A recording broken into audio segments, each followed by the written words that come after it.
L'entreprise Usinage Numérique HB du 210 rue Beauchamp à Dolbeau-Mistassini connaît une croissance phénoménale. Les propriétaires, messieurs Hermel Bugeaud, Vincent Girard et Pierre Thériault, viennent d'investir une somme de 600 000 $ qui permettra d'agrandir ses locaux et offrir une nouvelle gamme de produits qui fait fureur dans l'industrie du camionnage. Toute notre équipe souhaite de joyeuses fêtes à la population et vous invite à la grande prudence. Tels sont les vœux de la direction d'Usinage Numérique HB 88 239 08 27. Toute l'équipe et la direction de Salaison Besson désirent remercier sa clientèle de l'encouragement ainsi que la patience qu'ils ont démontré durant les travaux de rénovation qui sont terminés. Venez voir notre nouveau décor qui saura encore mieux vous servir pendant la prochaine année. Joyeux Noël et bonne année de la part de Salaison Besson, qui est situé au 313 de quai Dolbeau-Mistassini, au numéro de téléphone 88 276 0606. En ce temps des fêtes, le moment est vraiment propice pour penser aux gens qui font notre succès. Le propriétaire de Remorque 2000, M. Daniel Deschênes, et tout son personnel désirent remercier sa distinguée clientèle et profitent de l'occasion pour souhaiter un joyeux Noël et une bonne année à toute la population. Pour tout besoin en remorque, c'est l'équipe de Remorque 2000 qu'il faut contacter, la référence au Saguenay-Saint-Jean dans ce domaine.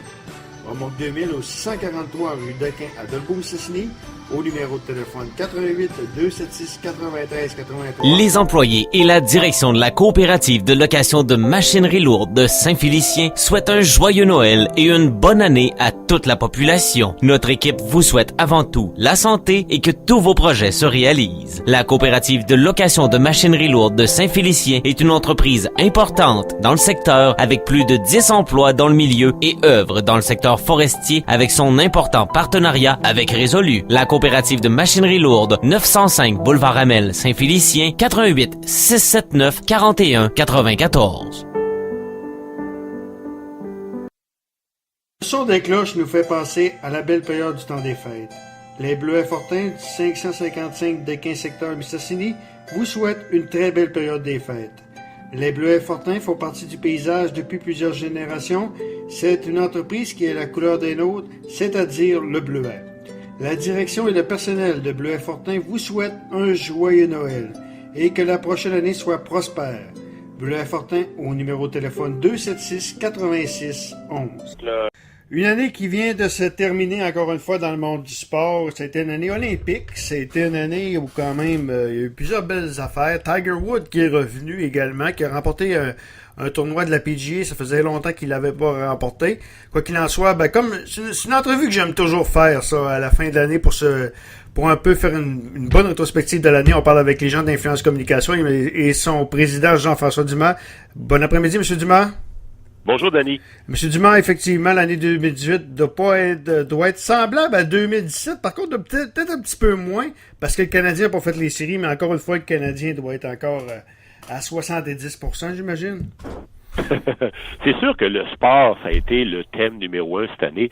Le sport est pas mal tout le temps dans le top 3 des grands thèmes à chaque année. Cependant, on a fait, en raison des Jeux olympiques, mais également de notre intérêt de plus en plus diversifié dans le sport, et du fait que le Canadien n'a pas été très bon cette année, on a fait quand même pas mal moins de Canadiens qu'à l'habitude. Ah oui, OK. Donc, oui, ça c'est peut-être la bonne nouvelle pour ceux qui disent qu'on parle trop du Canadien, parce que normalement, le Canadien, depuis le début des années 2000, nous, on existe et on collige des données depuis 2001.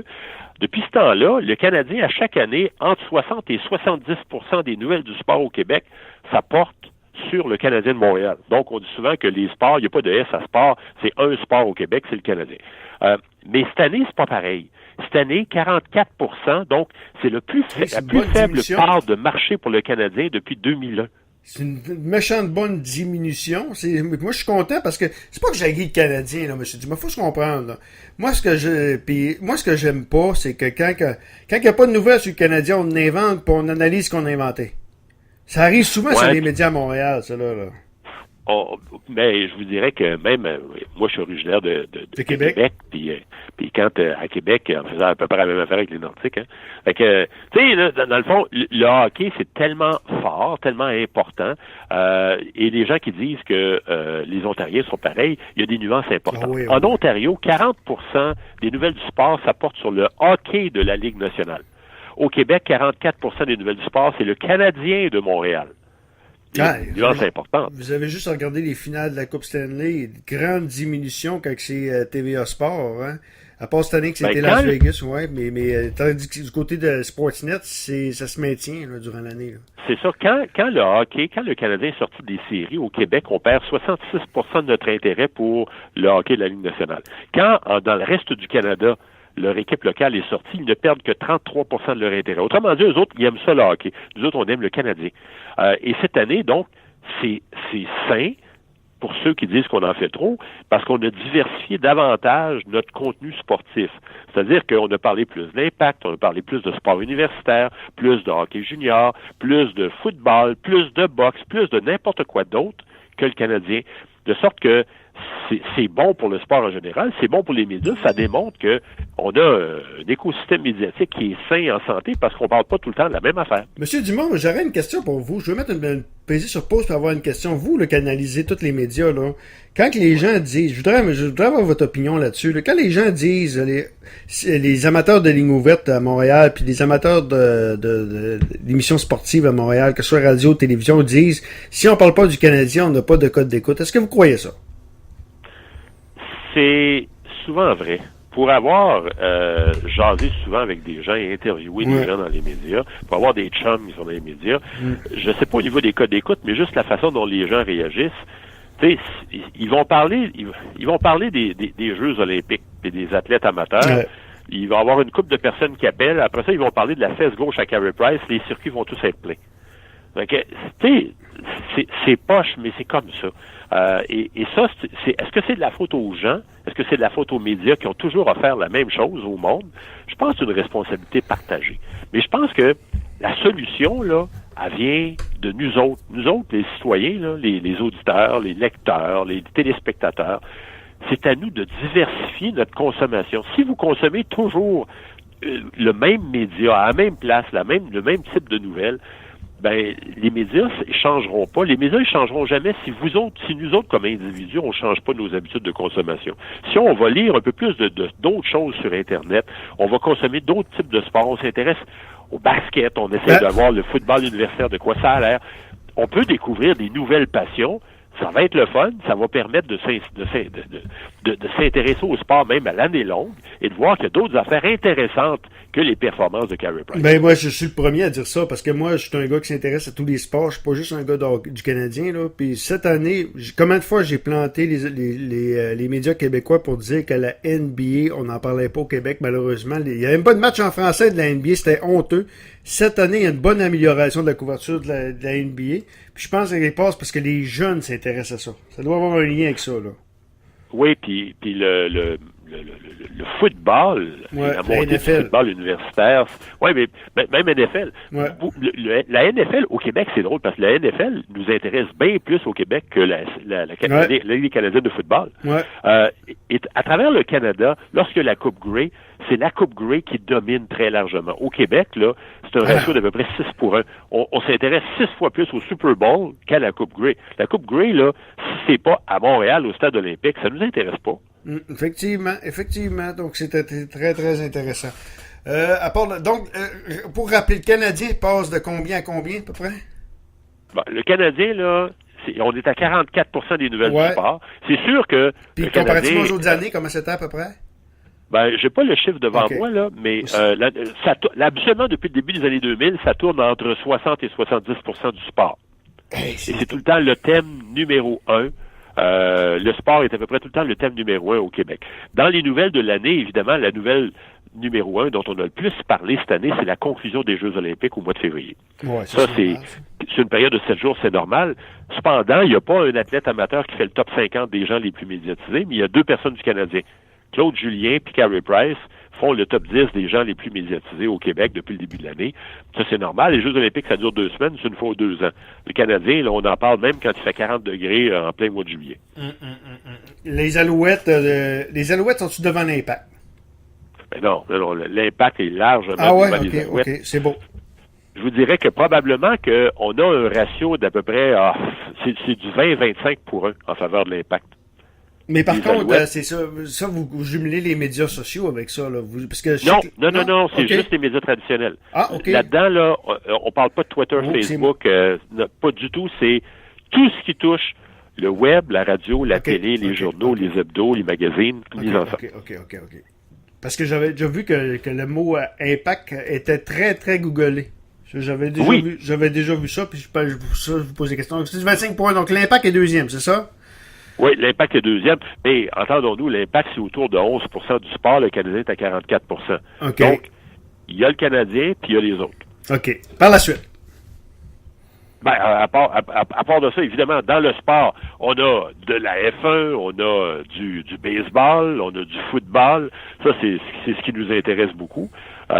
Et dans les nouvelles du sport cette année, qui ont fait beaucoup jaser, il y a la Coupe Rogers, qui a été un événement important. Encore une fois, c'est très éphémère, mais ça a quand même été important. Le repêchage à la Ligue nationale de hockey, qui est survenu au mois de juin. Le Super Bowl, qui est la 16e nouvelle de l'année, et la tragédie des Broncos de Humboldt, qui est arrivée au mois d'avril, et c'est la 18e nouvelle de l'année. Et ça, c'est étonnant, parce que habituellement, comme je dis souvent, c'est que quand il y a des nouvelles qui se passent ailleurs qu'au Québec et qui ne concernent pas des Québécois, on s'y intéresse peu ou pas du tout. Mais là, c'est une nouvelle de hockey, c'est une tragédie, mais quand même qui touche le hockey, et qui a frappé notre imaginaire, qui nous a beaucoup ému, l'ensemble des Canadiens et des citoyens, même en Amérique du Nord, ça a ému tout le monde. Okay. Et c'est une des raisons qui fait qu'on en a autant parlé cette année. Monsieur Dumont, je voulais vous emmener, parce que je sais que j'ai écouté votre entrevue à Cube, je sais pas si c'est à Cube ou c'est au 91.9 que vous en avez parlé au cours des dernières semaines. Vous avez parlé du traitement du retour des expos aux États-Unis. Oui. Et ça en parle beaucoup, hein? Oui, le baseball, d'abord, on s'y intéresse au Québec. On s'intéresse beaucoup au retour des expos parce que c'est normal, c'est au Québec. Mais là où c'est particulier, qu'on a découvert il y a quelques mois, c'est qu'il ne se passe pas une semaine d'année sans qu'il y ait un réseau américain, un grand média américain ou un réseau sur le câble, peu importe, qui souligne le possible retour des expos à Montréal. Donc, puis eux autres, je veux dire, c'est pas un buzz aux États-Unis. Ils ont rien à voir avec des investisseurs québécois qui reviennent pas, ça change rien au prix des œufs là-bas, là.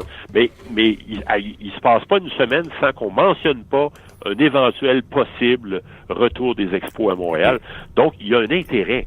Il y a un intérêt pour ça, et c'est quelque chose ça fait partie de, que ce soit pas juste des médias spécialisés, des médias généralistes qui rapportent cette possibilité-là, ben ça démontre que ça fait partie des scénarios possibles qui s'offrent à nous dans les prochains mois, prochaines années. Est-ce que Montréal est devant les autres villes? Parce que c'est très pointu ce que je vous demande là, parce qu'il y a quand même Charlotte, il y a quand même Portland, il y a Las Vegas qui est dans le portrait également pour le retour du baseball.